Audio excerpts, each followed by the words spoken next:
Listen up, Friar Faithful. 97.3 The Fan's Padres Roundtable is on the air. Unbelievable! It's time to discuss everything going on with the Padres. The 97.3 The Fan crew is here for the most in-depth discussion on the Friars in our weekly Padres Roundtable, delivered by San Diego Roundtable Pizza. And now, here's your host, Ben Higgins. To another edition of our 97.3 The Fan Padres Roundtable. I am Ben Higgins, joined by part of our crew today. All the way on my left is Matt Scraby from our Afternoon Gwen and Chris show. Hi, Matt. Hello.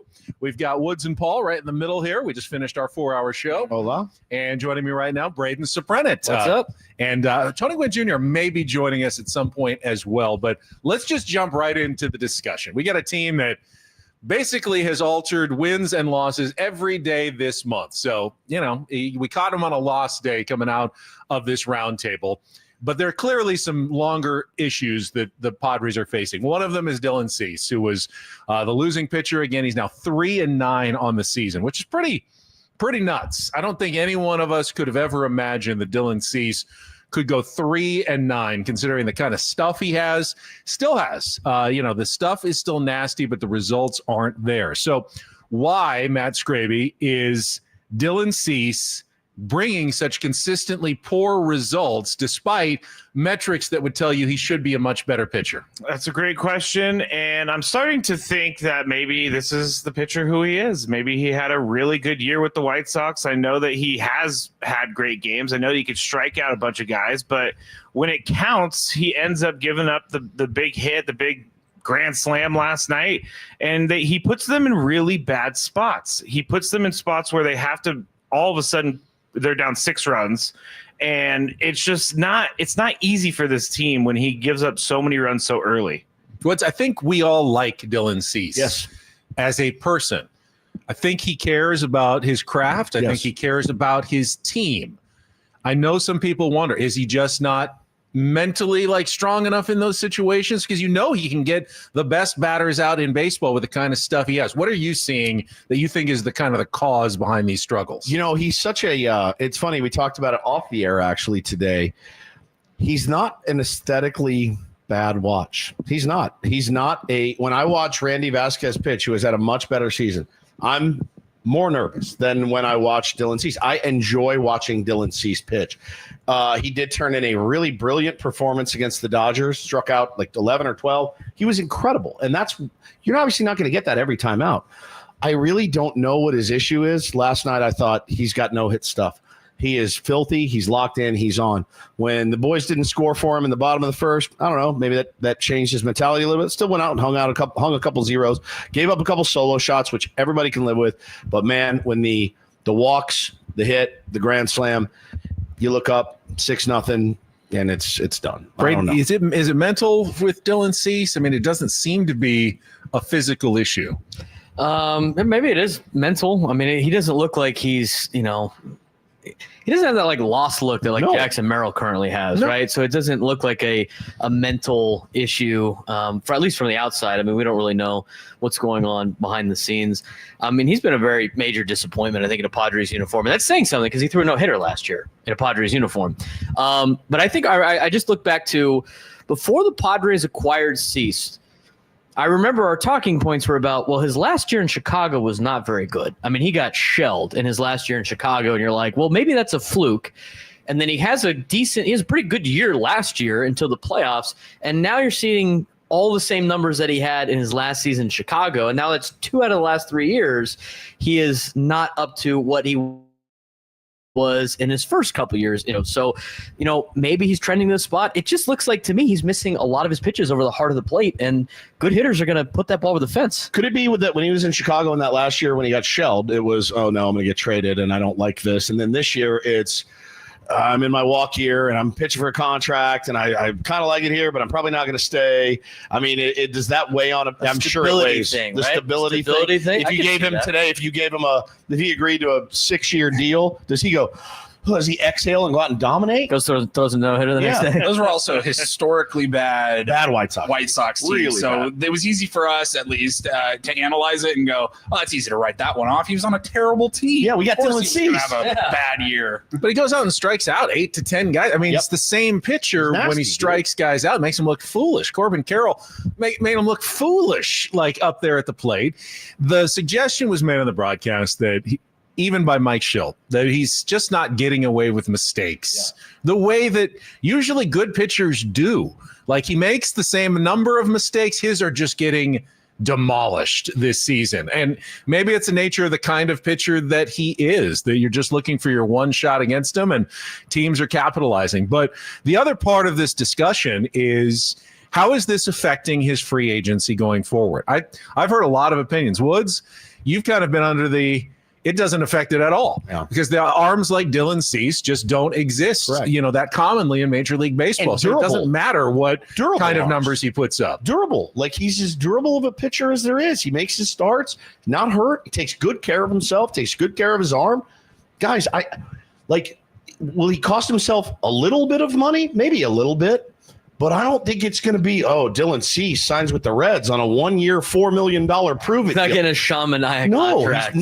I think the guy's going to absolutely clean up in free agency because of who he is, what he's got, how durable he's been, and who his agent is. And plus, every team thinks they can fix guys. Every single does. team has an ego that says We can do he's a tweak away. Oh, especially with a track record like Right. WCs, you're like, oh, yeah, Right. we'll take that chance. I mean, look at Absolutely. it, and that whole point, it really means nothing. I don't think he's a Padre after this season, so I wish him the very best. And I think the question is, what do you do with him? What do you do? Like, I was on the team. Well, he's going to listen. AJ, of course, is going to listen. We know that. That's in the books. He's going to listen on Dylan Cease. Can you get somebody back that helps your big league club? I think you can. Or do you just roll him out there, hope for the best, let him eat his 6 innings, hope that he finds it, unlocks it, and then at the end, he leaves in free agency. You get the comp pick, which is now a 4th-round pick, which is, okay, not as good as the 2nd round. But is that the plan of action for Dylan Cease? Matt, you strike me as someone who wouldn't want to invest $30 million a year in Dylan Cease for 5 years going forward. You are correct. I think, like Braden said, teams think they can fix these guys, but if the Padres have the pitching whisperer and the pitching whisperer can't fix him, then who can fix him? Like, I have no idea what's going on with him, but I would not pay him that much. I wouldn't pay him $30 million a year. But Woods is right. Someone's going to pay that, because making 32, 33 starts a year is worth something. Massive. Even though you're not that, even if you don't pitch great in all of those starts, it's still worth something. It's our 97.3 The Fan Padres Roundtable, presented by San Diego Roundtable Pizza. It really is pizza royalty. So let's move from one struggling Padre to another. Jackson Merrill has not homered since May 27th. He is hitting under 200 since his hot start. I think we all kind of see the reasons behind it. Chasing pitches, not connecting on the pitches that he used to pitch with. So let me ask you guys to kind of play amateur baseball coach. What does Jackson Merrill need to do to turn it around beyond just laying off pitches that he shouldn't be swinging at? Does he need to do something fundamentally different, Woods? He needs to go out and get absolutely hammered. And I mean, absolutely hammered. And I mean, to the point where, like, Mickey Mantle style, where they have to drape the towel over his head and put his face in a bucket of ice. Like, I don't know that I can play, but I'm going to. He's just got to forget about this. It's so much easier said than done. And of course, 45,000 people every single night at Petco Park. Everybody on the edge of their seats. What's Jackson Merrill going to do? Now, the contract he signed wasn't the biggest contract in the world, but it's still a hell of a lot more money than that kid's ever made. A hell of a lot more money. Both parents, school teachers. He has this weight of a playoff team. I'm a 2-hole hitter. I'm a 3-hole hitter. I'm a 4-hole hitter. I play with Manny Machado, Bogarts. I play with Luis Ariz. Everybody's here. They're rooting for me. I make all this money now. I'm good. I got swagger.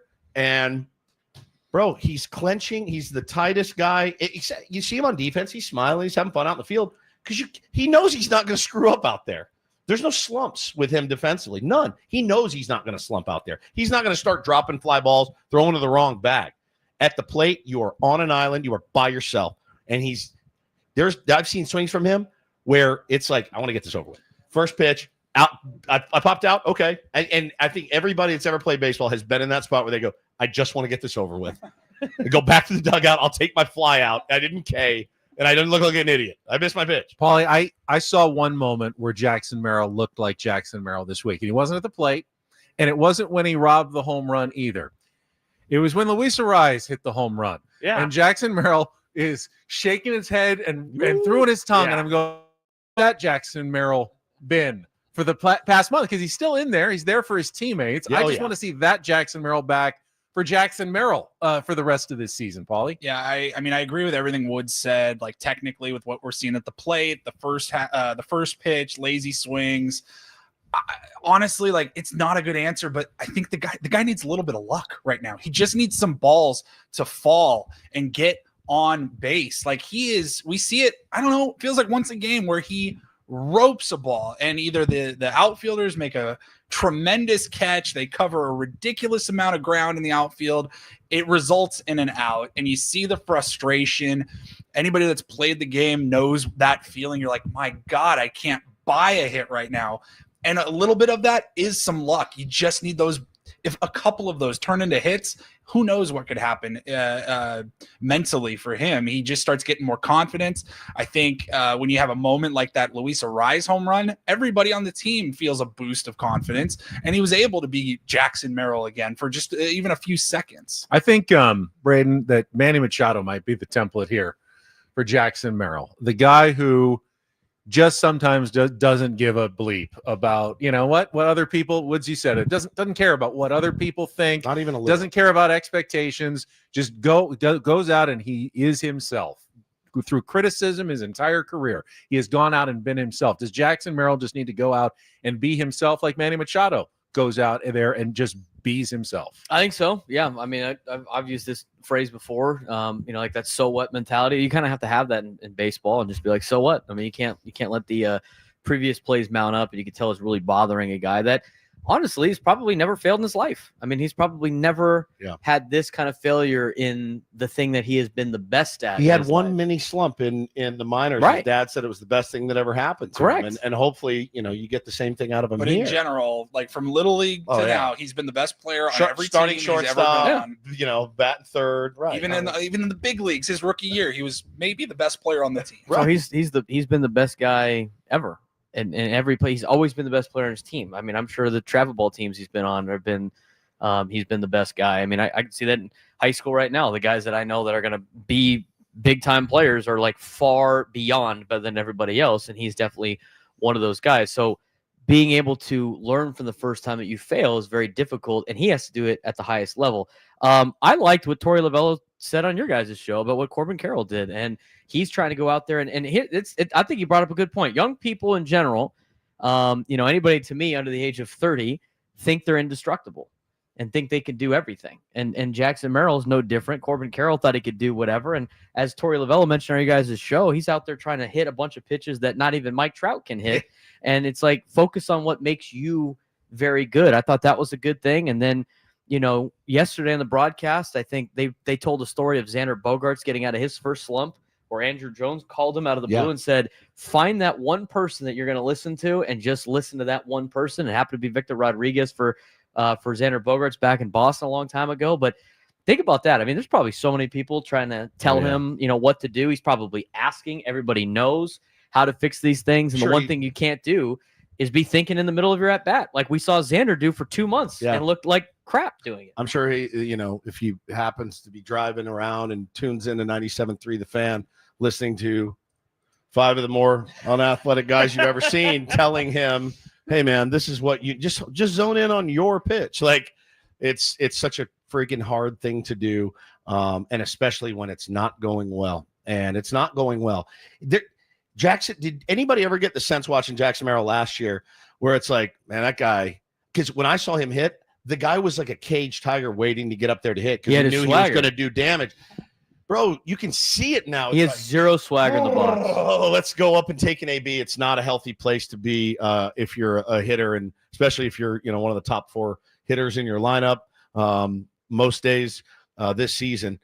It's just got to be a really lonely feeling for him. To go back to Manny, like you said, though, like Manny, when I think he has said this before, when he's in a slump, he says, "I'm just going to hit the ball as hard as I can." That's it. See ball, hit ball. See ball, hit ball. I mean, it is as dumb as that sounds, and I mentioned that on the show, and people in the YouTube comments were freaking out, like, "Oh, well, what a great analysis." It's honestly that simple. Xander said it said it in that interview. See ball, hit ball, White ball, crush hit, it. hit the white ball. And then you know what? You ball. find a hit, and then all of a sudden, maybe it's a little bit of relaxation for you. I think also he had zero expectations last year. Anything good was good. And this year, he's coming definitely into getting the year, challenged more this year. For signing sure. the contract, doing all that, and getting the extra pressure that comes along with being a franchise player. And I don't think that he's like nervous or anything like that, but he just definitely does not look comfortable. It's grinded. Yeah, he does not look comfortable. Like when he swings at that pitch high and away, and then he just puts his head in the air and walks back to the dugout, and you can see him contemplating life as he's walking back to the dugout. It looks like he's seen a ghost, dude. Yeah, it's crazy to me how different he is. But we love him, and we all Yes, think he's yes. going to be We do. fine. And his mental makeup that we've talked about so much is a big reason why It's good- I why know he- he's going to get out of it's it. why he's going to get through it. It's our 97.3 The Fan Padres Roundtable, presented commercial-free by San Diego Roundtable Pizza. It really is pizza royalty. So there's a consensus here that there's a psychological factor at work with Jackson Merrill and the Padres offense. We talked with very smart Padres blogger, Letters to AJ, and his theory and, the numbers that he has to back it up. Petco Park has a poor psychological effect on hitters this year, especially where the Padres, especially who do hit hard balls to center field often, are not getting rewarded for it. And that, of course, in turn makes them feel like they're failing. Is there, Matt, in your mind, is Petco Park damaging the Padres' psychology when it comes to their hitters? That's a very interesting way to put it. Petco Park psychology. Maybe a little bit, because you can see the other teams hitting home runs, and when you're hitting long fly balls, it's warning track power, and I don't understand that, but it seems like it's always been that way for the Padres at Petco. I don't think that it's damaging the psychology of the team, but I do think that it's hurting the team that they have currently built at Petco Park right now, because they're not the home run hitting team. They're more of a gap hitting team, and so it's not working out for them when they lift a ball. It's getting caught at the warning track, and it's very frustrating to see. But they do hit home runs when they pull the ball. Luis Ariz, Gavin Sheets, they hit the ball so that they pull. Other teams don't hit home runs to center field either. The Padres just hit a lot of home run or a lot of deep flies to center that always die at Petco Park. Is that a result of a philosophical issue that the Padres do need to be pulling the ball more than they are right now? I think I'll be thinking about what Dylan said today on our show for the rest of, if not the day, then the rest of my life. The example he gave was Jackson Merrill hitting a ball 106 miles an hour with a perfect launch angle. That's a home run. And Jackson's a young player. And Jackson gives it everything he's got, hits it as perfect as he could hit it, and it doesn't go out. It's hard for a human being, a 21-year-old, to go, I did everything I could. I'll just get him next time and do, in your mind, you're like, no, I got to change something. I got to pull that, or I got to hit it better, even though I don't think I can hit it better. Yeah, it's going to mess with your head. I don't know the answer, literally, other than move the fences in 5 feet. It's the only answer that I have. But then, you run the risk of Nick Pavetta's ball. Those two balls are out by 10 feet the other night, So it's an interesting way to think about it. But I think you've seen frustration with Manny. You've seen frustration with Xander. You've seen frustration with Crony. These guys have barreled baseballs that should be home runs, and they're not. So how does it not mess with you? It has to. It has to. Probably harder than striking out. I hit that ball as good as I can hit it, and it didn't go out. And what's worse than that? Nothing. Nothing's worse. To get like psychological on it, like kind of what Dylan was talking about this morning, is like a team can come in for 3 games and just go, hey, this is how it's going to be for the next 3 days while we're playing at Petco Park. So we're just going to tweak things a little bit on our approach or whatever. Like they're able to adjust because they're leaving, because they're here for 3 days and then they're gone. And like you said, Ben, if they have a bad offensive series, no big deal. We just got Petco.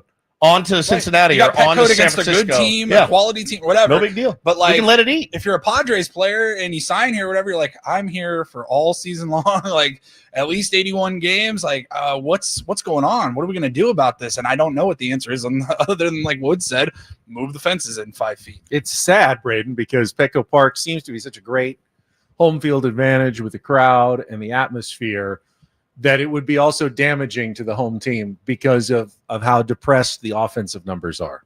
Yeah, and you know, it's interesting, like the teams that the Padres have had that have been pretty good have been line drive teams. They can hit the balls to the gap because that's what Petco Park is, you know, really designed to do. So, you know, I think the Padres, in terms of like their overall construction, they get a lot of benefit from their pitching staff, right? I mean, how many times have we seen the Padres closer make the All-Star game or lead the league in saves, regardless of who it is, and see a lot of these bullpen arms turn into like studs when they come into Padres uniform and starting pitchers. I mean, I think guys like John Garland back in the day that like resurrected in San Diego for a couple of years. But you don't want to, like with the park, it's interesting.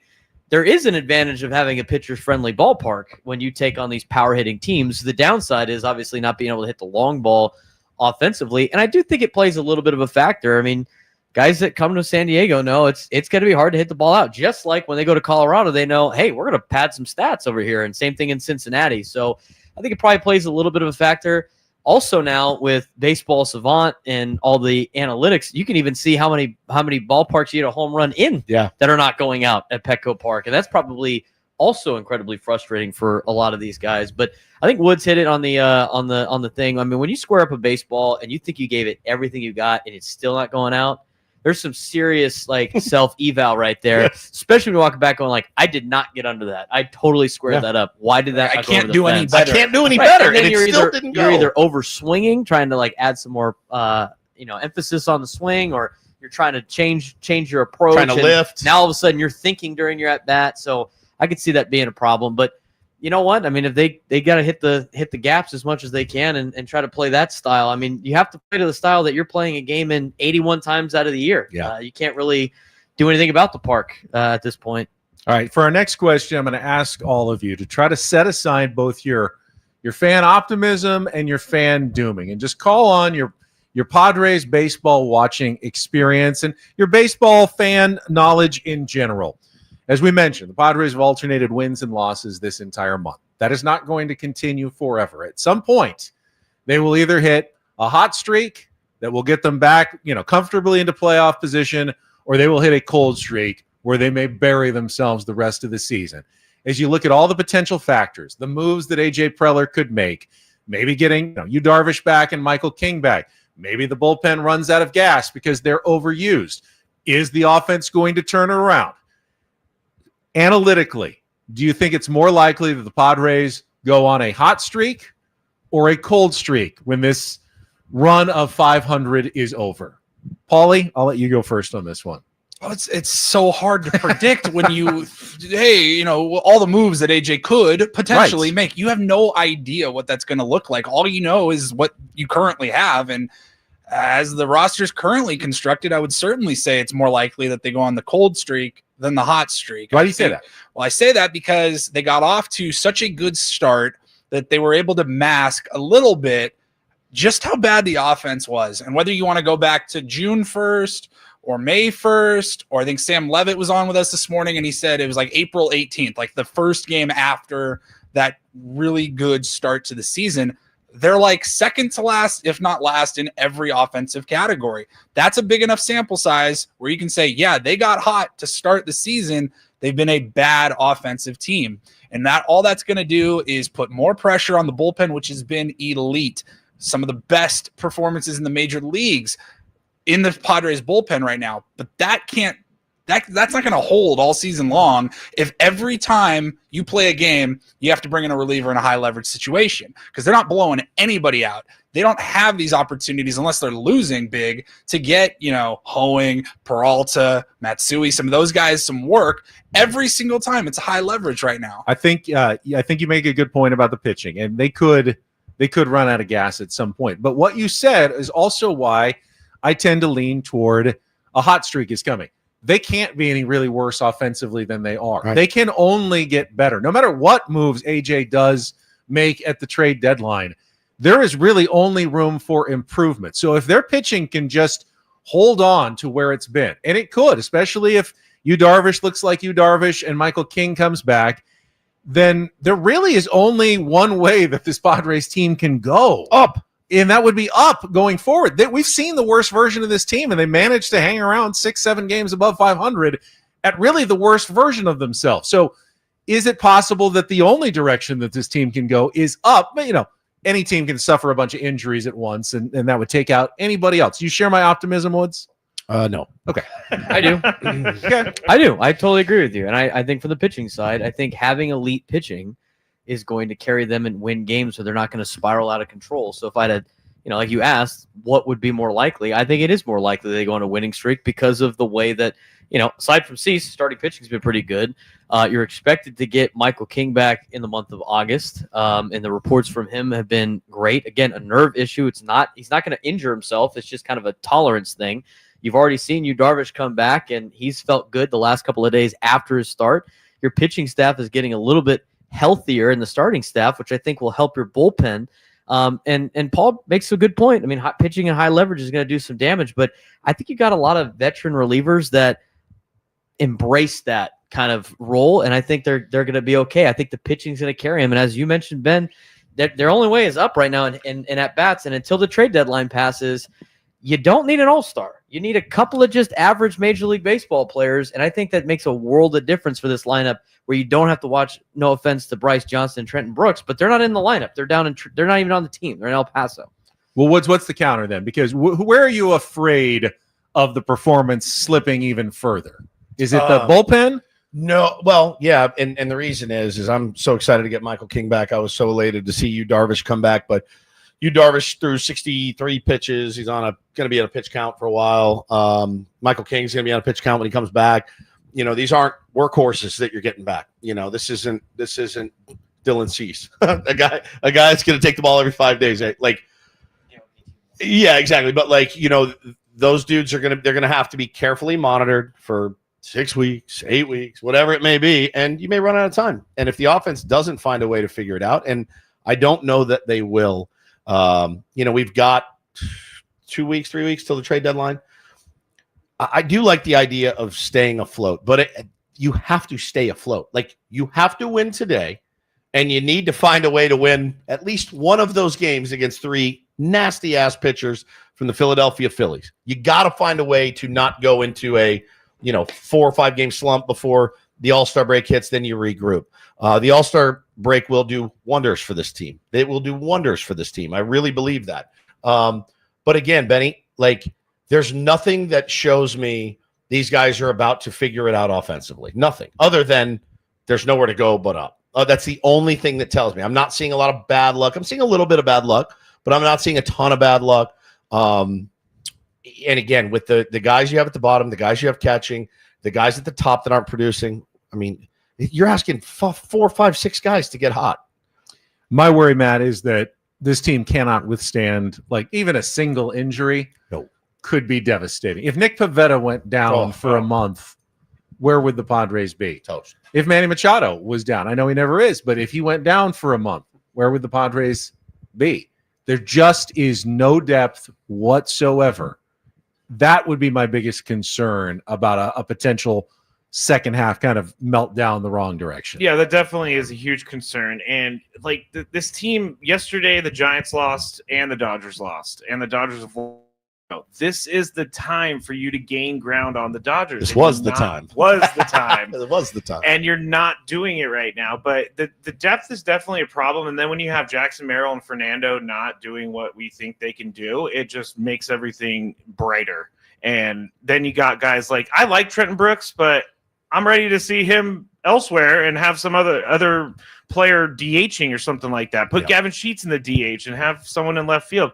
Those guys are not going to win a championship for the Padres. They can help, but they're not going to do it. Is T-Wade in the doghouse? What? I was thinking that last where has night. he been? Yeah, where's the spark? They need a spark. He's the spark plug. We see him almost none. Every time he's in the game, he does something weird. Something weird happens when he's in there. I know his OPS is not great. I know he doesn't hit for power. I know he doesn't hit. When he's in there, good things happen. He's kind of like the perfect bench piece. He's the perfect versatile and run. If Trenton Brooks is getting all these ABs and Bryce Johnson is getting starts, where's T-Wade? Is he done?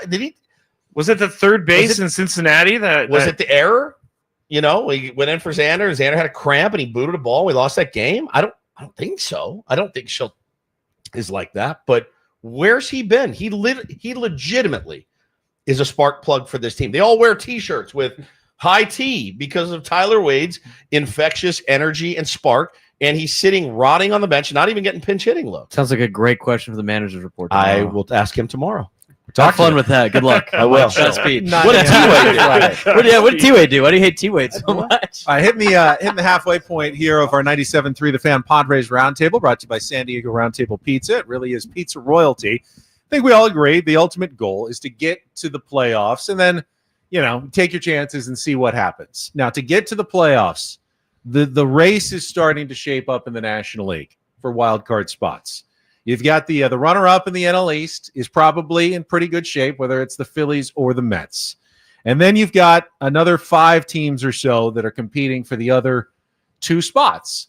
You don't have to be a perfect baseball team. You have to be better than 3 of those teams. So as we look at this race, Braden, the Padres, how do you compare them against, say, the Brewers, the Giants, the Cardinals, the Reds, and even the D-backs who are still under 500 but have at least hung around long enough that you can't completely eliminate them?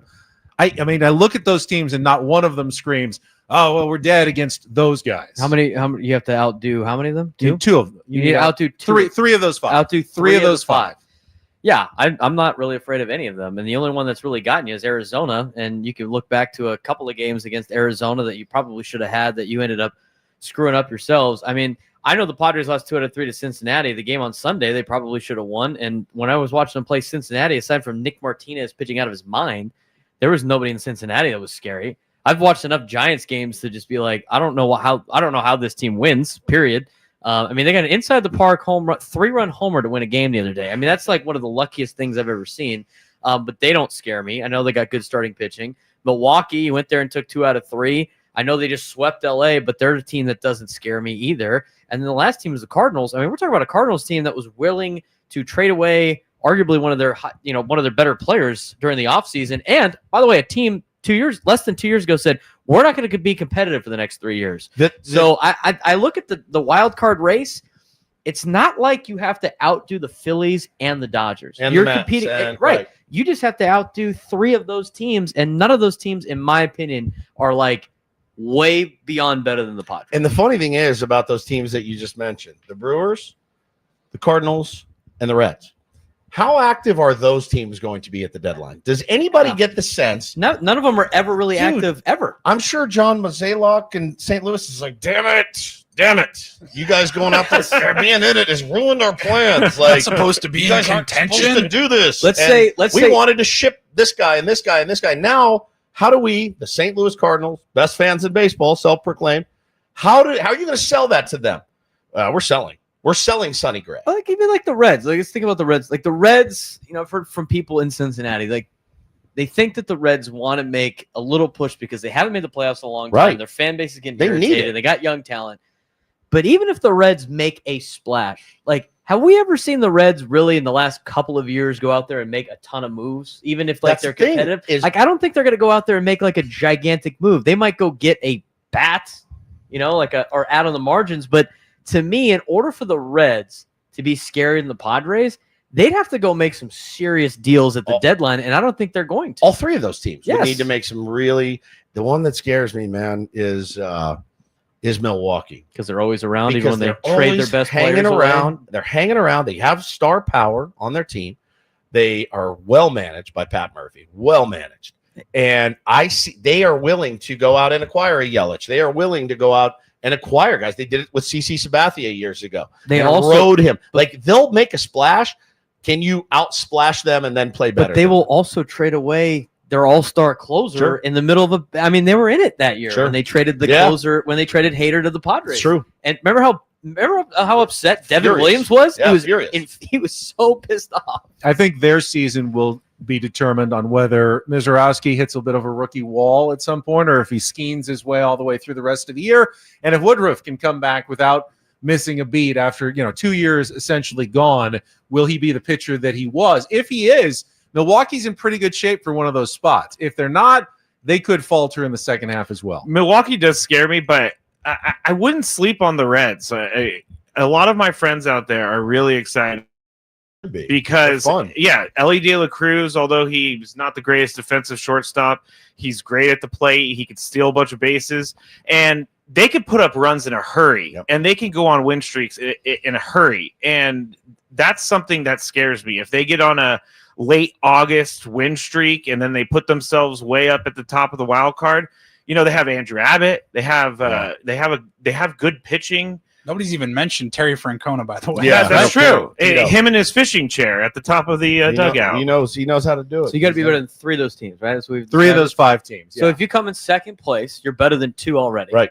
And then you have to outdo one of Brewers, Cardinals, or Reds. I think if the Padres can very pass, obtainable. I think the Padres, if they can get ahead of the Giants, they're a game behind them, and stay ahead of them, the path to the playoffs is pretty open for the Padres. Last day, like the Giants, Buster Posey scares me a little bit because he's not afraid to make moves, and he wants it. And he's been there when San Francisco wins, and he knows what kind of town that place is when the Giants are good, and he's not afraid to go and cut a Lamont Wade Jr. just because. Yeah. Padres, 4-2 against the Giants? They got 7 left, I think. Those are probably the most important 7 games left for the Padres this season. There is one team that gives me a little hope, though, and it's not one this year.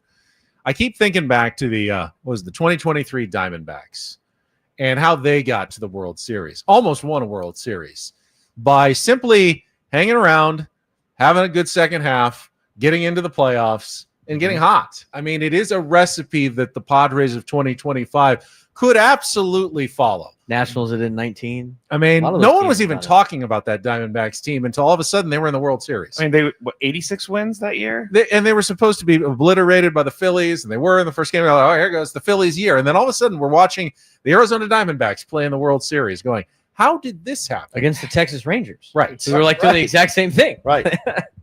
All right, let's get to our 7th inning stretch question. Take a little break from baseball here on our roundtable.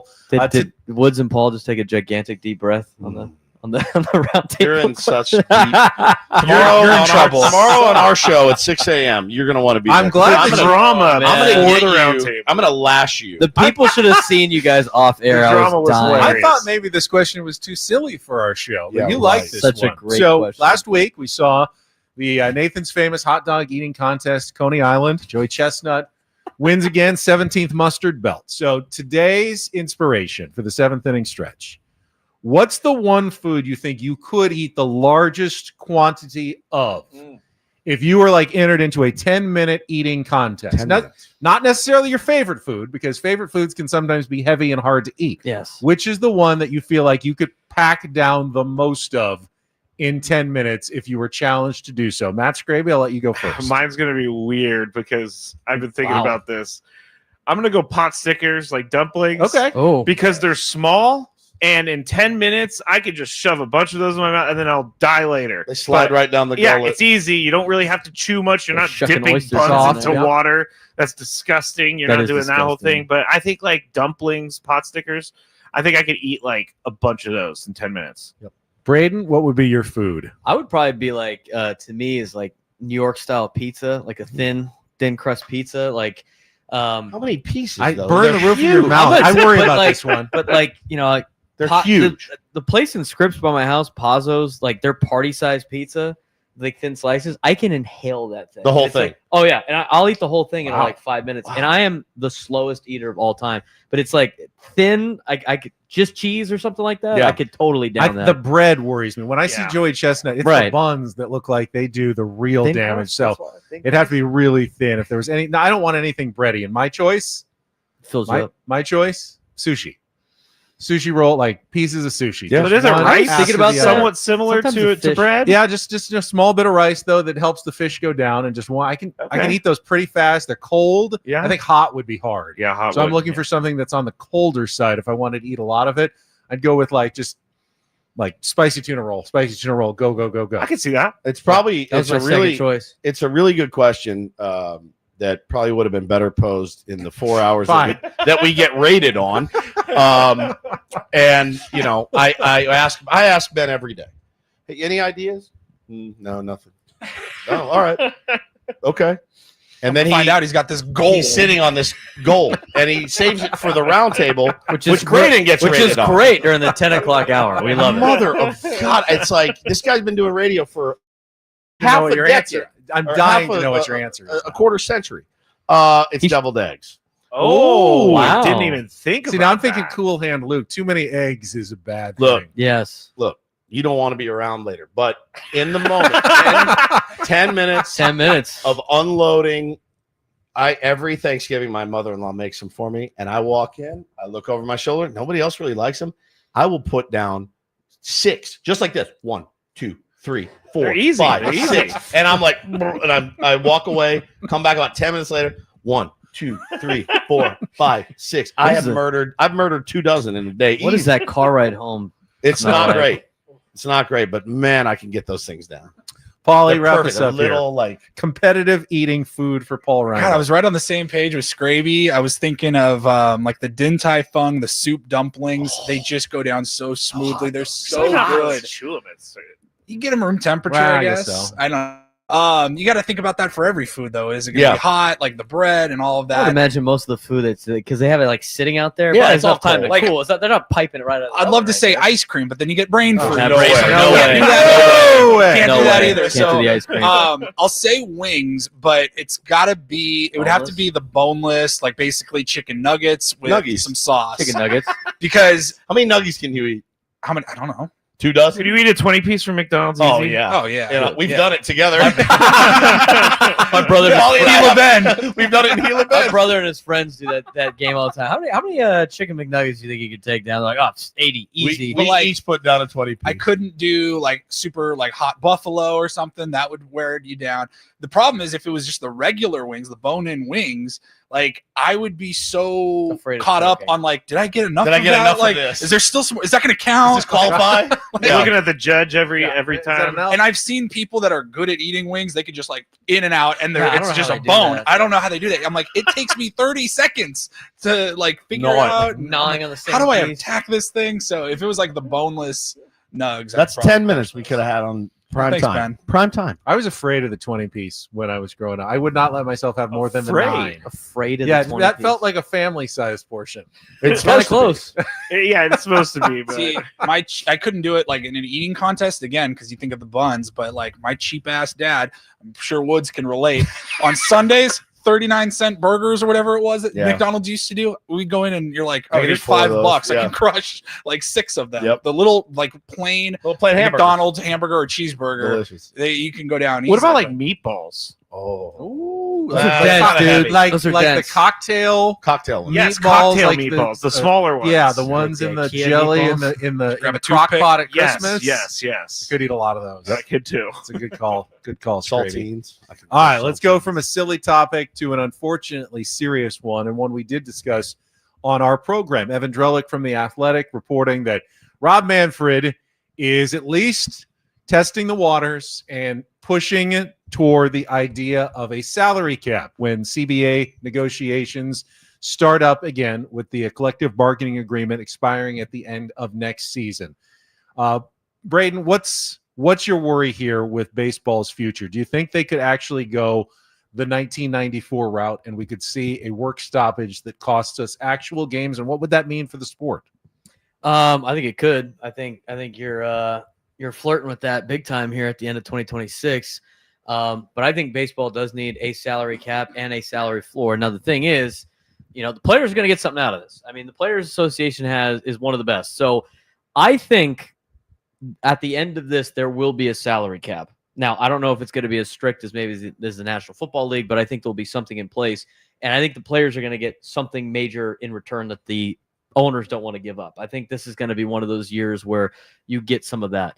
But yeah, I think it might take a lot of time. I mean, we might be in a situation where we're starting games in after the 4th of July or something like that. Obviously, that sucks for us 5 up here trying to navigate shows without baseball. But I think it's come to a head now where, enough teams and a lot of big market teams don't like what the Dodgers have done with the deferments. Maybe that might be the first move before they get to a salary cap. They eliminate deferments, but there's going to be, I think, a drastic change to roster construction and money allotment after this last CBA. I don't know. What's the first rule of owning a golden goose? Don't kill it. Don't kill the golden goose. Baseball is a golden goose for both owners and players. And Paulie, I think they both know it, that the fastest way to kill the golden goose is with a work stoppage. Yeah. They almost killed the golden goose in 1994. What is it? What could players get? If the owners really, really want some sort of cap, as Braden said, what do players want to make their lives better? Shorter season, 154 games, more days off. What is a possible compromise situation look like out there? Do they have revenue sharing with the players? I don't think they do, right? The Major League Baseball. There is elements of it when it comes to like playoffs and get a share. Get a certain playoffs. But it's not like the NFL where these guys are getting. It's not like the NBA or the NFL where the salary cap is set to a percentage of revenues. The owners keep a certain part of it. The players keep a certain part of it. It's kind of a brilliant way a fair way to do it, I agree. but one that the Baseball Players Union has always resisted against. I was reading that article this morning, and did I cut someone off? Sorry. I was reading this article this morning, and they said, and one of the anonymous players was quoted as, "Why do you guys want? You're pushing it so hard on us." And there's so much distrust between players and owners in baseball that I just don't see this coming. I don't see them coming to an agreement on this. I just don't. There's just so many different owners and types of owners. You got Colorado Rockies. All the players together. They're together. They're one big fraternity. And the owners have their own cliques. Yeah, and then you have your owners that are like, I know I get revenue sharing money, but I'm not giving it up. That's how I keep the yacht going. That's how I keep the mansion going. And listen, the worst part about all this, the absolute worst part, is the discourse between fans and players and fans and owners. And now you have a certain faction of fans now, which I understand. You get your ass up at 3:00 in the morning, you go get in your truck and you go build a building. And you're like, oh, do you guys not get enough days off? You make too much money. I get it. They're the best 1% of athletes in the world. Nobody can do what they do, which is why they get paid what they pay. I'm always going to side with the players 100% of the time. But I know that I'm only half of that equation, because there are a lot of people that will side with the owners a lot and say these guys are spoiled and they need this and blah, blah, blah. I just can't find myself siding with management on this one. I really can't. I'm in the players' corner. That's who we go to see. I side with whoever makes the league the most competitive league possible. Correct. My thing is, but that's not necessarily a free market system. But who doesn't make the league as competitive as it should be? The owners. They're the only ones that have the control to make it. If you're competitive. If you're dangling a salary cap and every team's competitive and you got a salary floor, as a baseball fan, I don't really care what side that is. Exactly. You get it, to get to that point is going to be so difficult to do. Well, the question is, this is what I bring up all the time in this discussion. Do you want a league that's player friendly, that's not as competitive, or do you want a league that's very competitive, that's not player friendly? Because you have the player friendly league as Major League Baseball. It's not as competitive. You have all these teams that want to spend money, and then you got all the teams like the owners that you're saying that don't want to spend anything. Right. Or do you want the NFL type league of everybody's got a chance at the beginning of the season because everybody's playing by the same rules, but the players have the worst end of the deal compared to any other athlete in the United States? I think Braden's got a good point. Kind of the deal. Let me put it this way. If Oklahoma City had a baseball team, where would they finish every year? Dead last. They'd be horrible. But they just won an NBA title because of the system that the NBA has. The Chiefs are a powerhouse. But like baseball has only had one. How many repeat winners have they had in 26 years? Like none, right? Not repeat, but they're almost always from the top 10 in payroll. Same teams almost are every single playoffs, year. right? There's an occasional, the Kansas City Royals. There's an occasional exception to every rule, but the rule is there in baseball. If you're not a big spender, what worries me is the Dodgers example. The Dodgers are pushing it to the envelope. They're very smart. What if they want to go? What if Jeff Bezos wants a baseball team and decides, you know what, I'm going to pay everybody $150 million a year because I can afford it and I want to win, and there's nothing stopping me because there's no salary cap. That's not good for the league. It's good for the players. It's great for the players. It's great for the players, but it's not good for the fans. It's not good for the league. I think the only successful system is the one. It's the commercial you see during the Padres game. What is it? Fidelity Investment. We do better when our clients do better. There has to be a system in which, when baseball is doing well, it benefits both the players and the owners at the same time. And if it's doing poorly, then they both have to take a haircut. You can't have it. You can't have them always fighting against each other, where either the players get more or the owners get more. But it's not that black and white, because with 30 owners, we had Peter Seidler here who said, "Screw you guys. I don't care how big we are. I'm spending my money on this team." And then you had the guy in Colorado, Dick Manfart, saying, "We're not like they can't do this." This is, blustering. Bob Nutting in Pittsburgh. John Fisher. This is not sustainable. John Fisher. All these guys. Why do those guys get bailed out? Well, those guys shouldn't get bailed out. Well, here's the other thing, though, too, that the NFL has that MLB doesn't have. They have one TV contract. Right. They all share it. They share it. They are all on the same. The owners are against the players in that kind of instance, but those owners are all on the same page. You think where baseball's not, because if I'm the Yankees, you're not giving up Yes. Why would I give up Yes Network if you're the so Dodgers? The A's can make as much money as us when it's us and it's the Dodgers and it's the top echelon teams. So whose fault is that? It's the owner's fault. It's the players don't have any. They have no recourse. They have no decision making at all on what happens with our TV contract. Who controls all that? All of those owners. The only other thing I would say, and I'm not an owner defender, but I'm playing devil's advocate here. They take they take all the risk. They own the team. They take all the risk. The players don't take a risk. You know what the players do? If the team folds or the team sucks, they can go find another team. They don't take the risk on running the entire organization. So there's different problems for different levels of money. It's not as easy as like, well, these guys are getting $1 billion and these guys are getting $1 million. They have their own problems that they have to settle. The biggest problem with baseball is they can't collectively get on the same page from the ownership standpoint. Yeah, those 30 guys are always on a different page. Because they all have their own different, I got to get mine. They're all selfish in their own right. Yeah. And it leads to this, bad ordeal, where in the NFL, they are screwing over the players. They got to fall in line. They're screwing over the players, but you know what? They all split the same amount of money. But you're a football guy. Like, how does that make you feel? Business-wise, though. Does that make you feel like in this article it mentioned, you see it every year in pro football where they called it, it's a bloodbath. Pro bowlers getting cut, right? Yeah. Then they go to the quarterback. They save all this money to sign a quarterback. Then they go to the quarterback and go, "Hey, can you take less money so we can get this wide receiver?" That sucks for the players. It sucks for the players. But guess what? What's the most popular league in the United States? Yeah, it's the NFL. It is. It's the most competitive.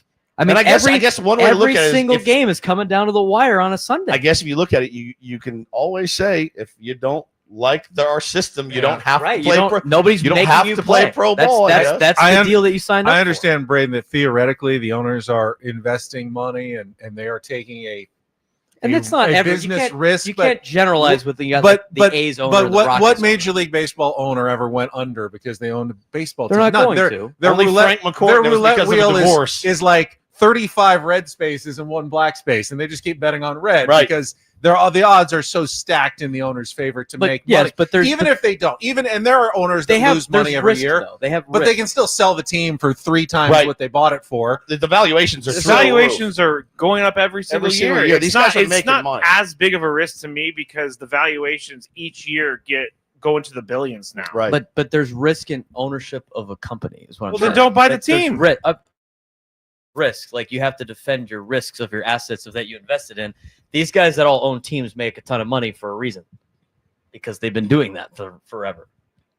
But bottom line is, to answer your question, is that baseball can ill afford this. It can ill afford it. Baseball's in a really good place right now. As much as competitively, sometimes it sucks. That's the only silver lining I can find is that it's going to get ugly.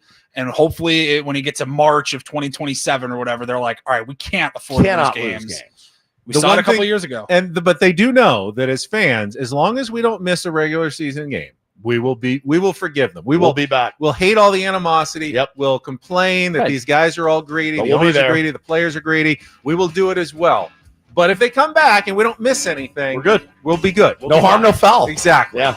But if they miss a half a season, a whole season, you're going to lose people. It's bad.